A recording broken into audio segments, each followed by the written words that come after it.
Shalom dan selamat malam Bapak Ibu serta saudara-saudara sekalian. Selamat berjumpa kembali dalam acara Kiwi Jawab. Kita masih berada di dalam satu seri bagaimana kita bisa membaca dan memahami Alkitab dengan sepatutnya. Dan pada malam ini kita akan memasuki sesi yang ke-6. Pada sesi yang ke-6 ini saya akan membahas mengenai memahami konteks sastra. Minggu yang lalu kita telah bersama-sama belajar bagaimana kita memahami konteks sejarah dari sebuah teks. Jadi hari ini kita akan belajar mengenai bagaimana kita bisa memahami konteks sastra dari sebuah teks. Nah, saudara-saudara sekalian, sebelum kita membahas hal tersebut, saya akan memberi sebuah ilustrasi di dalam kehidupan sehari-hari.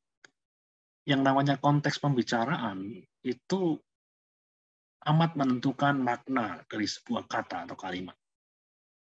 Seandainya Anda berjalan di sebuah tempat dan kemudian ketemu seseorang yang kemudian berteriak gila, kata gila ini bisa berarti banyak kalau tidak ada konteksnya. Tetapi bila ada konteksnya, kata gila ini bisa kita pahami dengan baik. Katakanlah konteks dari percakapan tersebut adalah seorang teman akrab yang sudah sekian puluh tahun tidak pernah ketemu. Katakanlah si A ketemu dengan si B. Si B pada waktu kecil terkenal sebagai seorang yang tidak terlalu cakap, tidak terlalu pandai, bodoh, beberapa kali tinggal kelas atau tidak naik kelas. Dan kini setelah 20 tahun lebih mereka bertemu kembali. Si A bertemu dengan si B, temannya dulu yang sering tinggal kelas.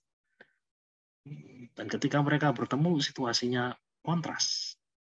Si B kini menjadi seorang profesor, menjadi seorang guru besar di sebuah universitas ternama yang ada di Indonesia ini. Dan ketika mereka bertemu, si A berseru, gila kau. Ya. Jadi kata gila ini bukan berarti makian atau cercaan lah, bukan. Kata gila ini adalah sebuah tanda keheranan dan di dalamnya juga ada tanda kekaguman. Bagaimana mungkin teman dekat yang dulu terkenal sebagai murid yang bodoh ini sekian tahun kemudian berubah, mengalami metamorfosa dalam tanda kutip, menjadi seorang yang pandai, menjadi seorang yang pintar, menjadi seorang guru besar di sebuah universitas ternama. Jadi kita melihat di sini kata gila ini punya makna yang tertentu di dalam sebuah konteks tertentu. Kalau kemudian kita terapkan kata gila ini di dalam konteks yang lain, contohnya ada seorang bos yang sedang berbicara dengan karyawannya. Dan dia berseru, gila kamu. Konteks yang kemudian kita kenal dari percakapan lebih lanjut, ternyata adalah bahwa karyawan yang menjadi bawahan dari bos tersebut kerap kali melakukan kesalahan-kesalahan yang sama, berulang kali, bukan sekali, bukan 2 kali, bukan 3 kali. Katakanlah sampai lebih dari 10 kali. Sebagai wujud kejengkelan dari bos tersebut kepada kebodohan dari bawahannya yang terus-menerus diulang, ya, bos tersebut mengatakan, gila kau. Kata gila ini beda dengan kata gila pertama, karena konteksnya berbeda. Kata gila di dalam konteks pertama adalah kekaguman dan juga keterkejutan, keheranan dari seorang sahabat baik. Nah, sementara di dalam konteks yang kedua, kata gila ini adalah ungkapan kejengkelan dari seorang majikan kepada bawahannya.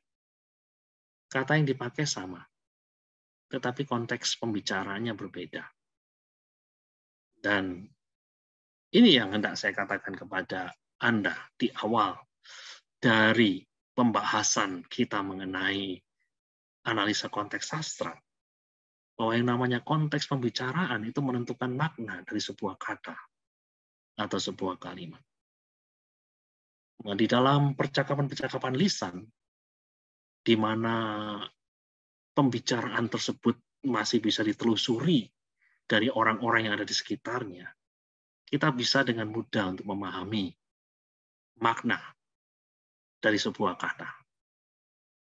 Namun, di dalam konteks bahasa tulis, apalagi tulisan yang sudah sekian ratus tahun lamanya ada, maksudnya tulisan tersebut pertama kali tercipta sekian ratus tahun yang lalu, dan sekarang ada di hadapan kita. Nah, di situ masalahnya jauh lebih kompleks. Karena kita tidak bertemu dengan orang-orang yang menciptakan teks tersebut. Orang-orang yang menciptakan teks tersebut sudah tidak ada lagi. Sehingga kita harus dengan hati-hati dan cermat mempelajari kemungkinan konteks atau kemungkinan besar dari konteks yang menciptakan teks tersebut. Nah, inilah yang akan menjadi bahan telaah kita pada malam ini. Nah, saudara-saudara sekalian, di dalam membaca dan menafsirkan Alkitab, memahami konteks sastra itu amat penting. Minggu yang lalu kita telah belajar bersama-sama, memahami konteks sejarah itu amat penting. Tetapi saya ingin berkata kepada Anda, pada malam ini, bukan hanya konteks sejarah yang penting. Konteks sastra juga penting. Oke. Mengapa demikian? Karena ketika konteks sastra itu diabaikan, ayat-ayat Alkitab itu bisa menjadi apapun yang kita mau. Ini yang kerap kali kita lakukan. Ini yang kerap kali dilakukan oleh orang-orang yang tidak mengenal bagaimana membaca dan memahami Alkitab dengan baik. Menggunakan ayat-ayat semau mereka sendiri. Saya ambil contoh. Nah, katakanlah ada seorang pemuda menjalin cinta dengan seorang pemudi. Dan kemudian mereka bertemu dan berbicara mengenai masa depan mereka. Nah, si pemuda ini suka untuk membaca-baca Alkitab. Dan akhirnya dia menemukan ayat-ayat yang kira-kira bisa mempercepat peresmian dari hubungan cinta mereka dalam wujud perkawinan yang resmi. Dan dia kemudian mengutip ayat Alkitab yang terdapat di dalam 1 Korintus 7 ayat 36c. Dan dia berkata kepada kekasihnya, rupanya inilah yang menjadi kehendak Tuhan bagi kita berdua. Ketika membaca Alkitab tadi malam, aku ketemu ayat ini. Ayat yang terdapat di dalam 1 Korintus 7 ayat 36c. Di dalam ayat tersebut dikatakan, baiklah mereka kawin. Saya merasa inilah yang menjadi kehendak Tuhan bagi kita. Tuhan ingin agar kita kawin. Tapi waktu itu aku merasa kurang yakin. Dan aku mulai buka lagi Alkitab. Dan akhirnya aku ketemu Yohanes 13 ayat 27. Di sana dikatakan, apapun yang hendak kau perbuat, perbuatlah dengan segera. Wah, ketika aku membaca ayat ini, rasa-rasanya apa yang ditulis di dalam 1 Korintus 7 ayat 36c tersebut mendapat peneguhan. Nah, saudara-saudara sekalian, disinilah kita bertemu dengan sebuah kasus. Bagaimana ayat-ayat Alkitab dipisahkan dari konteksnya. Bagaimana ayat-ayat Alkitab dipergunakan semau-maunya, di mana ayat-ayat Alkitab dipergunakan secara semena-mena untuk mendukung keinginan dari seseorang. Di dalam hal ini adalah pemuda yang sedang jatuh cinta, yang sedang bermaksud untuk meresmikan hubungan cinta dengan kekasihnya di dalam hubungan pernikahan.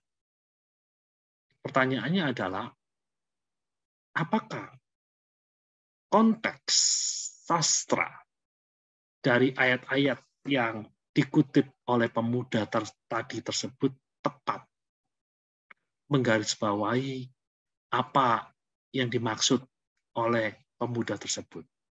Atau dengan kata lain, apa yang dikatakan oleh pemuda tersebut dengan mengutip ayat-ayat tersebut bisa dibenarkan? Jawabannya, tampaknya tidak demikian.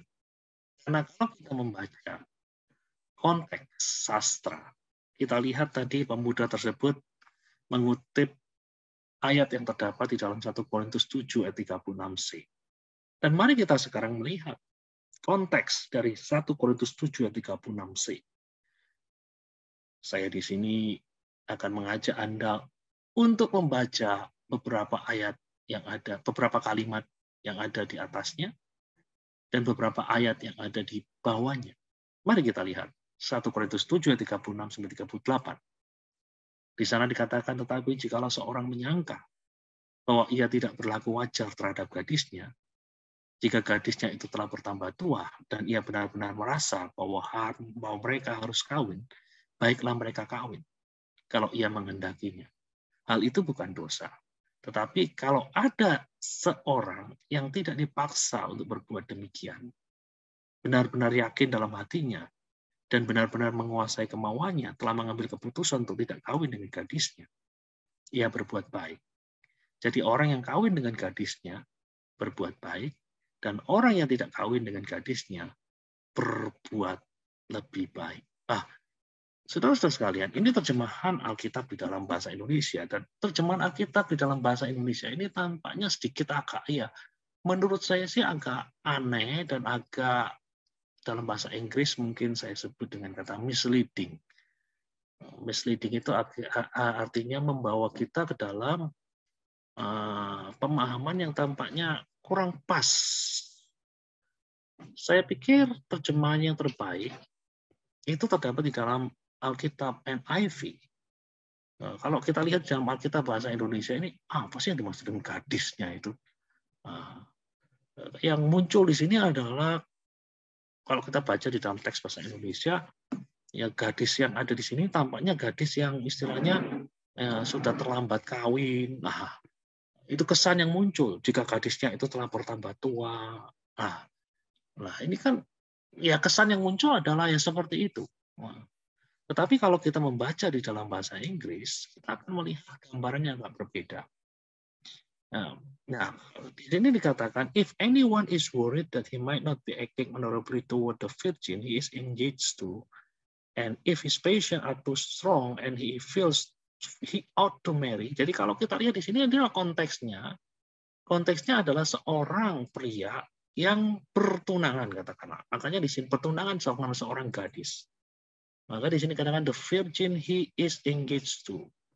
Virgin ini adalah darah di mana dia bertunangan. Dan jika his patience, maksudnya nafsu katakan his passion, gairahnya itu terlalu kuat, dan dia merasa sudah saatnya untuk menikah, ya dia harus menikah seperti apa yang dia mau. Jadi beda loh ya, kalau di sini ini nggak jelas ini maksudnya apa. Orang menyangka bahwa dia tidak berlaku wajar terhadap gadisnya jika gadisnya itu telah bertambah tua. Nah, ini kok sangat beda jauh ya dengan apa yang kita lihat di NIV di sini. Kalau di dalam NIV ini sini sangat-sangat jelas. Di sini kita bertemu dengan seorang pria yang katakanlah punya kekasih, punya tunangan, seorang anak darah, seorang gadis. Dan jika pria ini gairahnya terlalu kuat, dan dia rasa dia harus menikah, maka firman Tuhan mengatakan he should do as he wants. Ya. Maksudnya ya baiklah dia kawin gitu. Dia tidak berdosa kalau dia mau kawin. He is not sinning. They should get married. Pria ini tidak berdosa ketika mereka menikah. Nah, namun di sini katakan, but the man who has settled the matter in his own mind, who is under no compulsion but has control over his own will, and who has made up his mind not to marry the virgin, this man also does the right thing. Jadi di dalam ayat 37 dikatakan, jikalau pria ini katakanlah sudah memikirkan hal ini dengan baik-baik, tanpa adanya paksaan, dan dia telah mengendalikan keinginannya dengan baik, dan pada akhirnya setelah pikir panjang, pria tersebut pada akhirnya memutuskan untuk tidak menikahi gadis yang menjadi tunangannya. Rasul Paulus mengatakan, ya pria ini juga nggak salah. Nah, itu. Bahkan di dalam ayat 38 Rasul Paulus mengatakan, nah, jadi orang he who does not marry her does better. Bahkan Rasul Paulus mengatakan, dia yang tidak menikahi wanita tersebut sebenarnya melakukan hal yang lebih baik gitu loh. Jadi konteks dari ayat ini, kalau kita benar-benar ngerti ya, justru bukan menggarisbawahi apa yang dimaksud oleh pemuda tersebut, pemuda yang bikin nikah dan menggunakan ayat Alkitab yang terdapat dalam 1 Korintus ayat 6c, itu sebenarnya bertolak belakang dengan apa yang kita baca di sini. Yang digarisbawahi oleh Rasul Paulus di sini malahan, ya nggak kawin itu yang lebih baik gitu loh.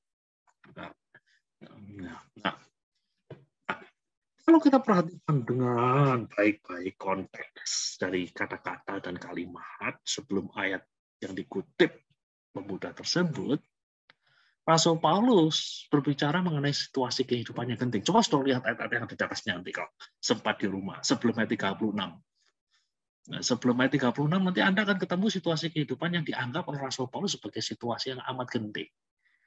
Apa yang situasi yang amat genting? Itu situasi yang amat genting itu adalah Yesus akan datang kembali. Waktunya demikian pendek. Mengingat waktu yang terbatas, meski menikah bukanlah hal yang berdosa, terlebih bila yang bersangkutan tidak dapat mengendalikan hawa nafsu seksualnya. Namun bagi Rasul Paulus tidak menikah di dalam terang kedatangan Tuhan yang semakin mendekat adalah pilihan yang lebih baik. Karena dengan demikian orang tersebut dapat memfokuskan diri untuk melayani Tuhan. Inilah yang terdapat di dalam perikop yang sebenarnya dikutip secara salah oleh pemuda tersebut. Jadi intinya, di dalam contoh sederhana ini, saya hendak menunjukkan kepada Bapak, Ibu, serta saudara-saudara sekalian, bahwa ayat-ayat Alkitab itu bisa dipaksa keluar dari konteksnya untuk memenuhi apa yang kita inginkan. Dan itu adalah suatu hal yang tidak baik. Itu adalah suatu hal yang keliru di dalam proses pembacaan teks kitab suci. Nah, sekarang kita akan melihat contoh kedua. Nah, ayat yang kedua. Tadi kan pria tersebut bukan hanya mengutip 1 Korintus pasal yang 7, tapi pria tersebut juga mengutip Yohanes 13 ayat 27. Nah, di dalam ayat yang kedua, dalam frasa atau anak kalimat yang mengatakan, apa yang akan kau perbuat, perbuatlah dengan segera. Ini tadi kan digunakan oleh pemuda tersebut untuk menegaskan, untuk meneguhkan bahwa keinginannya untuk menikahi pemudi itu dengan segera, itu mendapatkan dukungan yang lebih kuat lagi dari Yohanes 13 ayat 27. Namun yang menarik adalah kalau kita membaca di dalam Injil Yohanes pasal 13, kalau saudara baca di dalam Alkitab saudara, Yohanes 13 ayat 21 sampai 30 yang menjadi konteks dari Yohanes pasal 13 ayat 27 itu berbicara mengenai pengkhianatan Yudas. Jadi ayat-ayat ini tidak ada kaitannya dengan pernikahan. Yohanes 13 ayat 27 bukan berbicara mengenai peneguhan pernikahan. Nah, di sini kita melihat contoh Bagaimana sebuah kalimat, sebuah kata itu dicopot dari konteksnya untuk ya mendukung apapun yang seseorang mau. Nah, sebabnya penting bagi kita untuk belajar bagaimana kita bisa menjadi pengamat konteks sastra yang baik supaya kita tidak terjerumus di dalam kesalahan yang dilakukan oleh pemuda, seperti yang dilakukan oleh pemuda yang muncul di dalam ilustrasi yang baru saja saya berikan. Dan saya pikir hal yang seperti itu kerap terjadi di dalam kehidupan dan pelayanan. Kita kerap mendengar seorang pengkhotbah mengambil sebuah ayat, melepaskan dari konteksnya untuk mendukung apa yang dia mau, untuk mendukung apa yang dia ajarkan. Kerap kali kita juga melakukannya juga. Ketika kita mengambil ayat-ayat di dalam kitab suci untuk membela apa yang kita yakini, untuk menyerang apa yang diyakini oleh orang lain. Dan saya pikir itu bukanlah sebuah kebiasaan yang baik di dalam membaca dan memahami kitab suci. Jadi, pada saat ini kita akan bersama-sama belajar untuk mengamati konteks sastra. Ketika kita mengamati konteks sastra, ada dua hal yang perlu kita lakukan.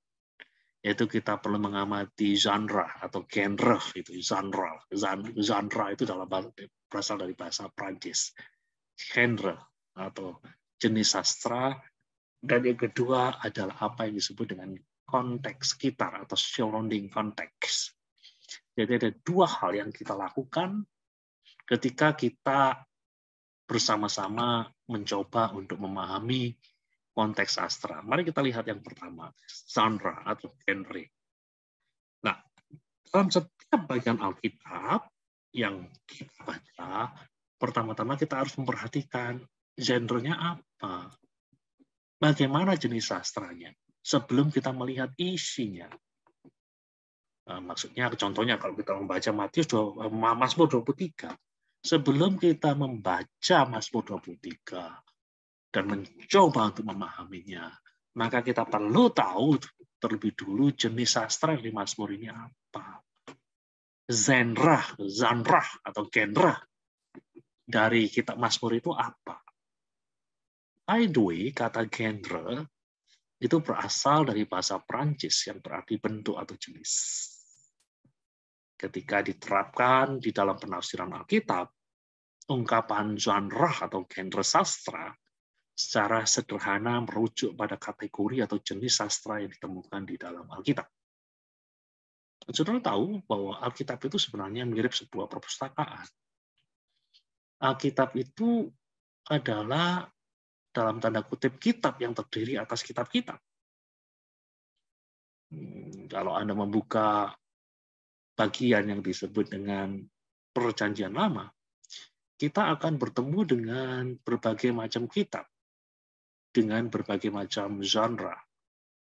Contohnya ada yang berbentuk narasi atau cerita, seperti yang terdapat di dalam kitab Kejadian.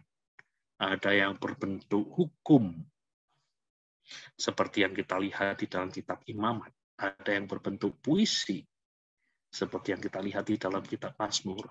Ada yang berbentuk nubuat, seperti yang kita lihat di dalam kitab para nabi. Dan ada yang berbentuk hikmat, seperti yang kita lihat di dalam kitab Ayub dan Amsal. Ketika kita menoleh ke dalam Perjanjian Baru, kita akan menemukan genre dari Injil. Injil itu adalah bentuk sastra khas. Nanti kita akan melihat dengan lebih jelas lagi apa sih yang disebut dengan genre atau corak sastra Injil. Ada yang berbentuk sejarah seperti yang kita jumpai di dalam kitab Kisah Para Rasul. Ada yang berbentuk surat seperti yang kita jumpai di dalam tulisan-tulisan Paulus. Ada yang berbentuk literatur apokaliptik seperti yang kita lihat di dalam kitab Wahyu. Jadi macam-macam, saudara-saudara sekalian. Alkitab itu terdiri dari banyak buku, terdiri dari berbagai macam genre. Nah, yang menarik lagi, di dalam genre itu sendiri ada yang namanya sub-genre, sub-bagian, genre. Nah, misalnya saja di dalam Perjanjian Lama dan Perjanjian Baru, kita akan ketemu perumpamaan-perumpamaan. Kita akan ketemu teka-teki, riddles. Kita akan ketemu khotbah, sermon. Nah, itu di perumpamaan, teka-teki, khotbah, itu masuk kategori sub-genre. Nah, saudara-saudara sekalian, mengapa penting bagi kita untuk mengenal genre, untuk mengenal corak sastra? Nah, di sini saya menggunakan metafor, saudara-saudara sekalian. Saya gunakan semacam kiasan dalam dunia olahraga. Nah,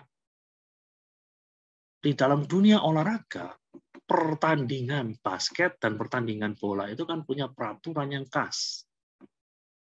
Misalnya saja, di dalam pertandingan basket, tangan lebih banyak dipakai.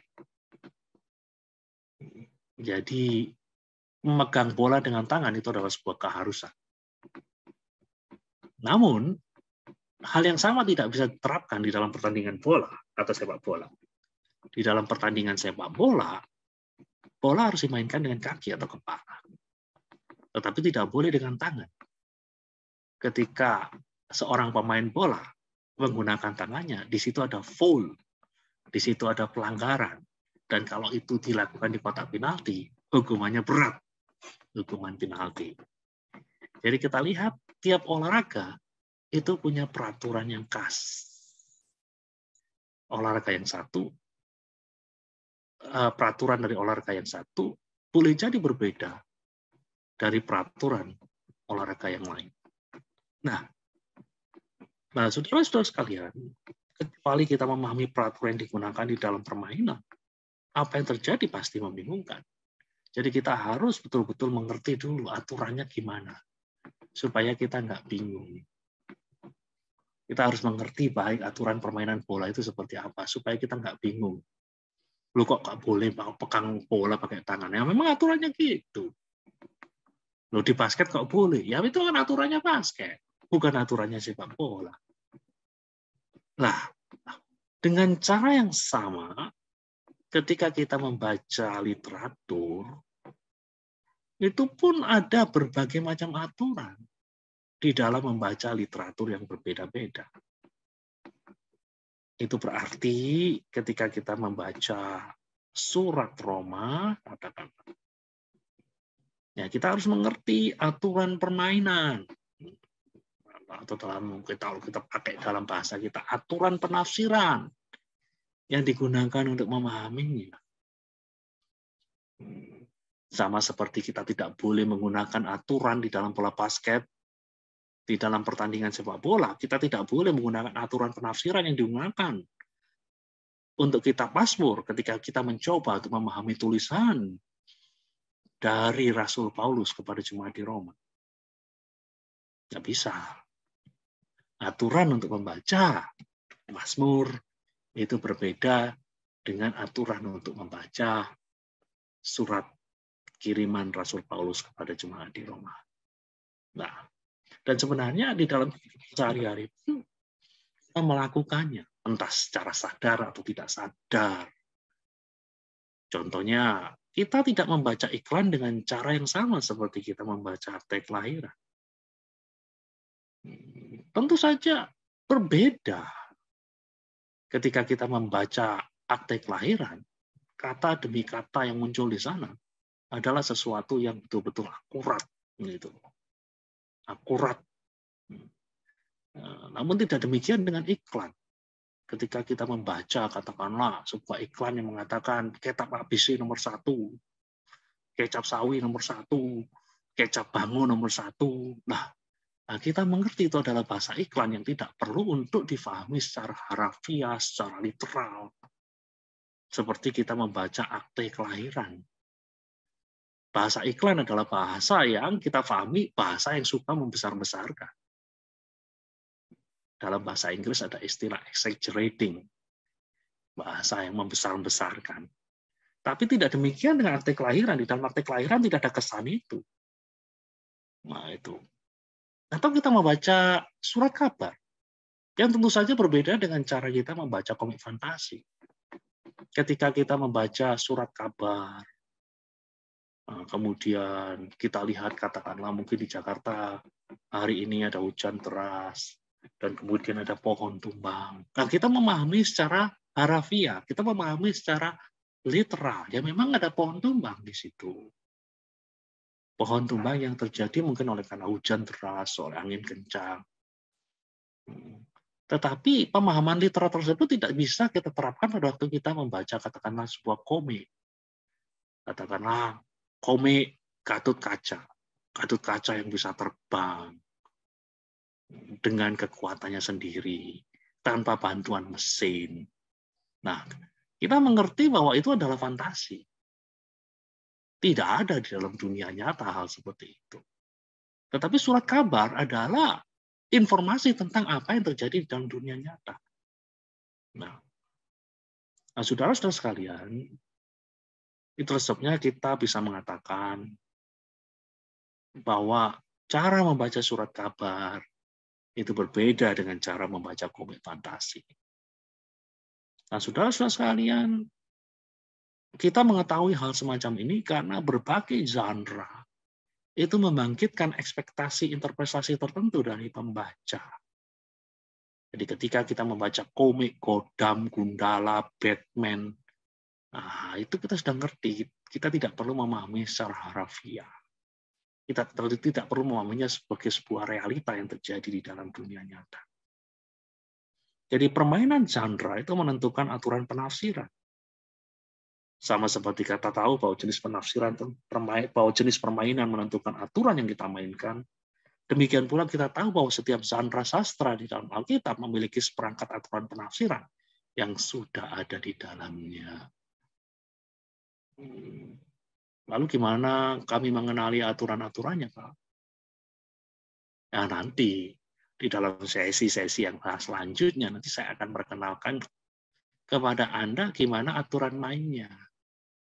Sama seperti katakanlah seorang anak yang baru masuk sekolah sepak bola, mereka akan diperkenalkan dengan berbagai macam aturan dalam permainan sepak bola itu bagaimana. Demikian pula bagi Anda nantinya yang akan belajar lebih jauh lagi mengenai bagaimana membaca dan menafsirkan Alkitab dengan baik, nanti juga akan saya bimbing, saya arahkan supaya Anda mengerti aturan-aturan untuk membaca.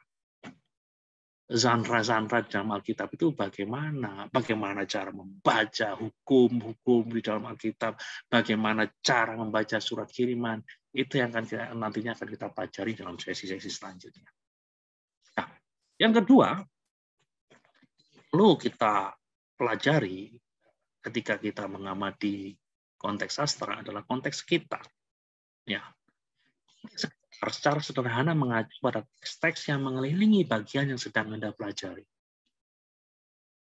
Anda dapat menganggapnya sebagai dunia tekstual, tempat teks itu berada. Ini bisa termasuk kata-kata, kalimat, paragraf, dan wacana yang ada dan sebelum dan sesudah perikop yang Anda pelajari. Nah, itu yang disebut dengan konteks sekitar. Yaitu sesuatu yang mengelilingi teks yang sedang Anda pelajari. Bisa kalimat-kalimat yang ada sebelum dan sesudahnya. Bisa paragraf-paragraf yang ada sebelum dan sesudahnya. Nah, sebuah contoh. Jika Anda membaca Roma 12 ayat 1 sampai 2, maka yang menjadi konteks adalah ya ayat-ayat sebelumnya dan ayat-ayat sesudahnya. Bahkan kalau perlu kita bisa membuat rentangan yang lebih jauh. Konteks dari Roma 12 ayat 1 sampai 2 bisa kita katakan Roma 1 ayat 11. Karena Roma 1 ayat 11 memberikan kepada Roma 12 ayat 1 sampai 2 alasan kenapa kita perlu mempersembahkan tubuh kita sebagai persembahan yang hidup, sebagai persembahan yang berkenan, persembahan yang kudus, dan menyenangkan Allah, pleasing God. Kenapa kita perlu melakukan itu? Ya karena alasannya di dalam Roma 1 ayat 11. Dan juga ayat sebelumnya, Roma 12 ayat 3, dan sampai akhir dari kitab Roma.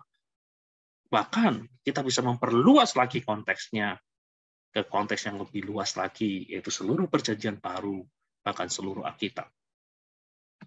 Jadi kalau kita perhatikan, kalau kita berbicara mengenai konteks, itu pertama-tama ada yang namanya immediate context, konteks terdekat. Dan kemudian ada konteks yang dekat. Jadi ini ada yang terdekat, ini konteks dekat, ini konteks yang lebih jauh. Nah, itu loh.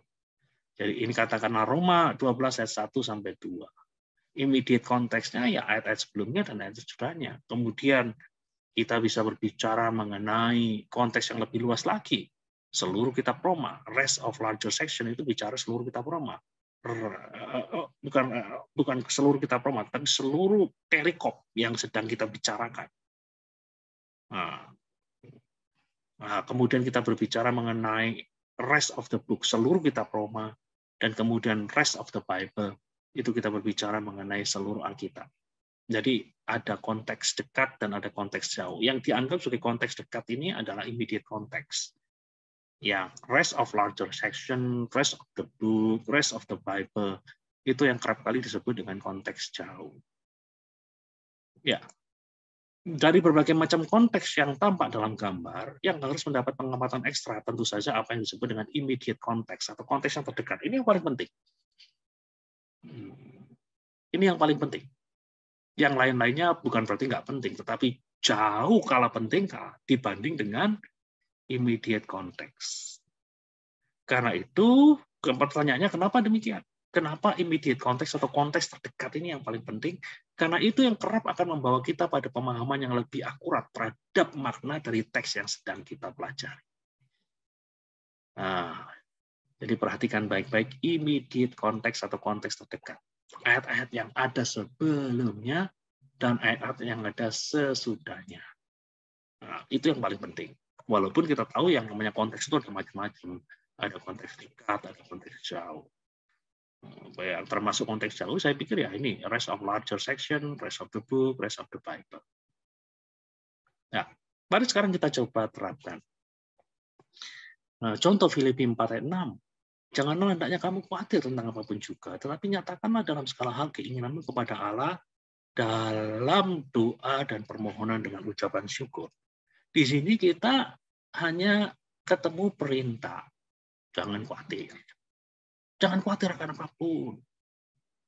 Kalau kamu khawatir, nyatakan dalam segala hal keinginanmu kepada Allah dalam doa, permohonan, dan ucapan syukur. Nah, kita bisa memahami teks ini dengan lebih baik lagi kalau kita mengerti konteksnya. Dalam hal ini adalah konteks terdekat, immediate context. Perhatikan ayat-ayat yang ada di atasnya, perhatikan ayat-ayat yang ada di bawahnya.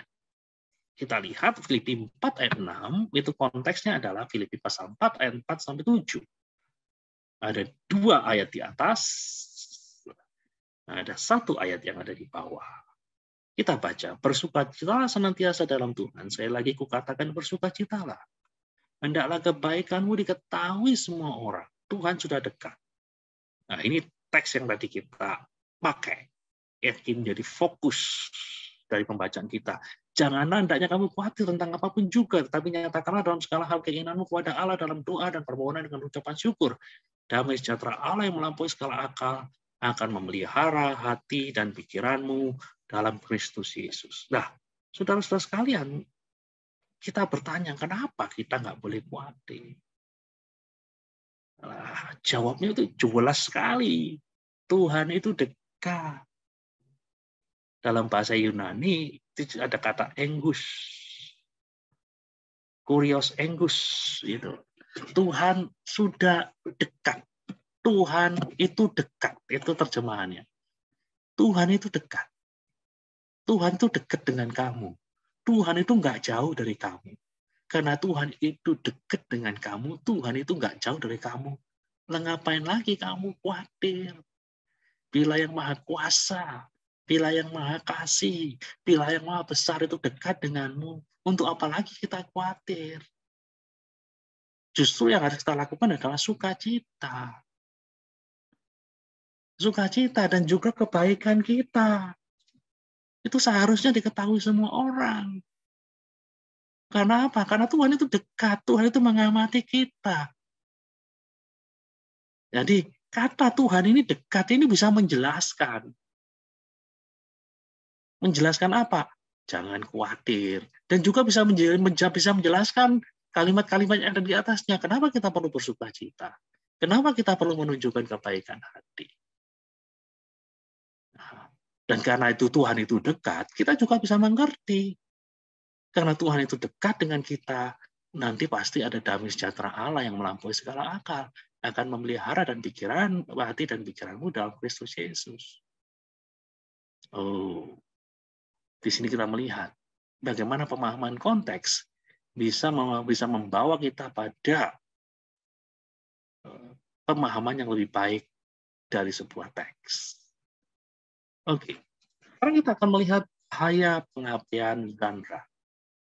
Contoh, bagian yang sangat terkenal sekali, apa yang disebut dengan bilangan si binatang, yang terdapat di dalam Wahyu 13 ayat 16 sampai 18. Saya bacakan di sana. Dan ia menyebabkan sehingga kepada semua orang, kecil atau besar, kaya atau miskin, merdeka atau hamba, diberi tanda pada tangan kanannya atau pada dahinya. Dan tidak seorang pun yang dapat membeli atau menjual selain daripada mereka yang memakai tanda itu, yaitu nama si binatang itu atau bilangan namanya, yang kita kenal dengan bilangan 666. Nah, saudara-saudara sekalian, banyak orang memahami teks ini secara harafiah. Contohnya, diberi tanda pada tangan kanan atau pada dahi. Itu menunjuk kepada, katakanlah, yang hari-hari ini banyak dibahas. Bicara masalah microchip yang bisa diselipkan di bawah kulit, di tangan manusia, atau di dahi manusia. Dan katanya nanti akan ada antikristus yang menguasai dunia, sehingga orang yang tidak punya chip di tangan kanannya atau di dahinya, mereka itu tidak dapat membeli, tidak dapat menjual. Nah, bagaimana kita memahami teks ini, saudara-saudara sekalian? Wahyu bukan semata-mata surat kiriman. Ada unsur surat kiriman di dalam Wahyu, sebagaimana kita jumpai di dalam Wahyu pasal 2, Wahyu pasal 3. Tetapi Wahyu yang cukup dominan, itu genre-nya adalah apokaliptik. Apokaliptik adalah suatu bentuk sastra di mana kalimat-kalimat itu digunakan dengan, katakanlah, dengan cara, jadi katakan gagasan-gagasan, pikiran-pikiran, itu diungkapkan di dalam bahasa simbolis. Itu literatur apokaliptik. Literatur apokaliptik adalah literatur yang syarat dengan simbol-simbol, syarat dengan lambang-lambang. Jadi, kita tidak boleh membaca Wahyu 13 dengan cara yang harafiah seperti ini. Apa yang sudah saya jelaskan adalah cara baca yang harafiah. Dan itu cara baca yang mengabaikan genre. Wahyu tidak boleh dibaca dengan cara seperti itu. Dan mereka yang membaca dengan cara seperti ini biasanya juga nggak konsisten. Di dalam bagian ini, mereka menyuruh kita untuk memahaminya secara harafiah. Namun di dalam ayat yang sama, ketika kita ketemu ada binatang yang keluar dari dalam laut, berkepala 7, bertanduk 10, mereka mendorong kita untuk memahaminya secara simbolis, nggak konsisten. Nah, bagaimana dengan bagian yang tertulis di dalam Wahyu pasal 12, di mana di sana digambarkan ada perempuan yang berselubungkan matahari? Apakah harus difahami secara harafiah? Mereka pasti mengatakan, enggak lah. Itu harus difahami secara simbolis. Namun pertanyaan saya adalah, Ketika mereka sampai di sini, kenapa mereka harus memahaminya secara harfiah? Nah, jadi disinilah kita melihat penyalahgunaan genre. Jadi genre digunakan dengan cara yang tidak tepat. Kalau saya gunakan analogi, mereka-mereka yang mengajarkan pendekatan semacam ini yang biasa muncul di dalam seminar-seminar akhir zaman populer adalah mereka yang, kalau boleh saya gunakan bahasa kiasan, itu menerapkan aturan pertandingan sepak bola ke pertandingan basket, atau sebaliknya, menerapkan aturan-aturan basket ke dalam pertandingan sepak bola. Jadi akhirnya ya amburadul, nggak karu-karuan. Nanti ketika kita sampai kepada bagaimana kita memahami aturan-aturan menafsirkan literatur yang bercorak apokaliptik, dalam hal ini semacam kitab Wahyu, saya akan berbicara lebih banyak lagi. Tapi untuk sementara, karena terbatasnya waktu, ya saya berhenti dulu sampai di sini. Dan yang kedua, saya akan mengajak Anda untuk melihat bahaya pengabaian konteks sekitar. Nah, saudara-saudara sekalian, contoh bahaya pengabaian konteks sekitar. Mungkin saudara kenal dengan gambar ini. Gambar Yesus mengetuk pintu. Nah, gambar ini diambil dari Wahyu 3 ayat 20. Di sana dikatakan, lihat aku berdiri di muka pintu dan mengetuk. Jikalau ada orang yang mendengar suaraku dan membukakan pintu, aku akan masuk mendapatkannya. Dan aku akan makan bersama-sama dengan dia, dan ia bersama-sama dengan aku. Nah, saudara-saudara sekalian, yang menariknya adalah Wahyu 3 ayat 20 ini biasanya digunakan untuk menggambarkan janji Yesus kepada siapa saja yang mau menerimanya sebagai juru selamat dan Tuhan. Atau dengan kata lain, janji ini biasa disampaikan ketika seseorang mengkhotbahkan khotbah penginjilan, mengkhotbahkan khotbah kepada orang-orang yang belum percaya. Seolah-olah dia berkata, hai orang-orang yang belum percaya, jikalau engkau menerima, mau membuka hatimu pada Yesus Kristus, maka dia akan masuk dan tinggal di dalam hatimu. Pernyataan ini benar secara teologis, namun tidak benar secara hermeneutik, atau tidak benar kalau dilihat dari sudut penafsiran kitab suci. Benar bahwa Yesus akan masuk di dalam hati orang-orang yang mengundang dia. Tetapi seharusnya bukan ayat ini yang digunakan untuk mendukung pemahaman seperti itu. Kenapa demikian?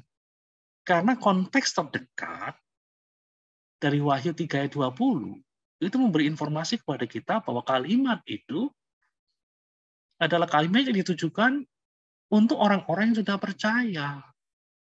Wahyu 3 ayat 20 itu adalah bagian dari kalimat surat kepada jemaat di Laodikia. Dan saudara tahu, jemaat di Laodikia itu bukan orang yang tidak percaya, mereka orang yang sudah percaya. Namun kepercayaan mereka sedang berada dalam suasana suam-suam kuku. Dan di dalam kondisi semacam inilah, penulis dari kitab Wahyu menghendaki agar orang-orang di Laodikia itu membaharui kembali hubungan, relasi mereka dengan Tuhan. Sehingga pada akhirnya, Yesus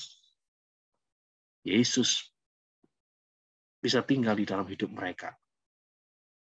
Relasi yang baik dengan Tuhan dipulihkan lagi. Mereka boleh memiliki kedekatan kembali dengan Tuhan. Jadi saudara lihat di sini, pengabaian konteks bisa membawa kita kepada pemahaman yang clear. Satu lagi sebelum kita akhiri bagian ini. 2 Timotius 2 ayat 22. Menulis semacam ini, sebab itu jauhilah nafsu orang muda. Kejarlah keadilan, kesetiaan, kasih, dan damai bersama-sama dengan mereka yang berseru kepada Tuhan dengan hati yang murni. Perhatikan, jauhilah nafsu orang muda.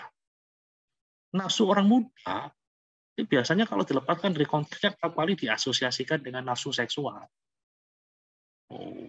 Jadi kemudian muncul pengajaran-pengajaran yang mengatakan Rasul Paulus mendorong pada Timotius supaya menjauhi nafsu seksual karena di dalam Timotius 2 ayat 22 dikatakan jauhilah nafsu orang muda. Kejarlah keadilan, kesetiaan, kasih, dan damai bersama-sama dengan mereka yang berseru kepada Tuhan dengan hati nurani yang murni.